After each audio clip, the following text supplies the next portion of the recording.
Tune ചെയ്തിരിക്കുന്നത്. നാഷയുടെ മകളും പാടിയിട്ടുണ്ട്. ഇത് ഗംഭീരമായിട്ടാണ് ആദ്യം എന്നെ കേൾപ്പിച്ചു ആ പാട്ട്. ഞാൻ അപ്പോൾ പറഞ്ഞു നാഷ സൂപ്പർ പാട്ടാണ്, നല്ല ഗംഭീരമായിട്ട് നല്ല ഫീലിലാണ് നാഷയുടെ മകൾ പാടിയേക്കണത്.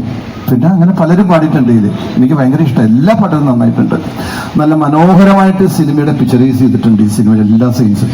നമ്മുടെ ക്യാമറാമാൻ സുജിത് വാസുദേവൻ ഇവിടെ ഇരിപ്പുണ്ട്. എടുത്തിക്കാൻ പറ്റില്ലേ? നമ്പർ 1 ക്യാമറാമാൻമാരിൽ ഒരാളാണ്. അതുപോലെ ഓരോരുത്തരും ഇപ്പം വിഷ്ണു ആണ് ഇതിൻ്റെ നായകൻ. വിഷ്ണു നമുക്ക് പരിചയപ്പെടുത്തുന്നത്, വിഷ്ണു ഇരിപ്പുണ്ട്. അങ്ങനെ ഒരുപാട് ആർട്ടിസ്റ്റുകളും ഇതിൻ്റെ അകത്തുണ്ട്. വളരെ രസകരമായിട്ട് കാണാൻ പറ്റുന്ന ഒരു സിനിമ തന്നെയാണ്. ഞാൻ ആരെങ്കിലും ഞാൻ വിട്ടുവിട്ട് ക്ഷമിക്കുക. അത് ഞാൻ ഓരോരുത്തരായിട്ട് സ്റ്റേജിൽ വന്നതിനെക്കുറിച്ച് പറയും. ഹീറോയിൻ ഇതൊക്കെ വളരെ എല്ലാ ലേഡി ആർട്ടിസ്റ്റുകളും ഗംഭീരമായിട്ട് ചെയ്തിട്ടുണ്ട്.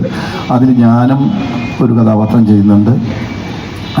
ഞാൻ ആദർശോട് ആദ്യം അവരിങ്ങനെ കേശു എന്ന് പറഞ്ഞൊരു സിനിമയിലാണ്. അതിലും ഒരു രസമായിട്ടുള്ള സംഭവം തന്നെയാണ്. ഇത് വളരെ ഹ്യൂമറായിട്ടുള്ള ഒരു ക്യാരക്ടറാണ്. അതിനെക്കുറിച്ച് നമുക്ക് പിന്നീടും സംസാരിക്കാം. എന്തായാലും ഈ ലോഗോ ഇനാഗ്രേറ്റ് ചെയ്യാനായിട്ട് എനിക്ക് അവസരം കിട്ടിയതിൽ ഞാൻ ഒരുപാട് നന്ദി പറയുന്നു. Thank you.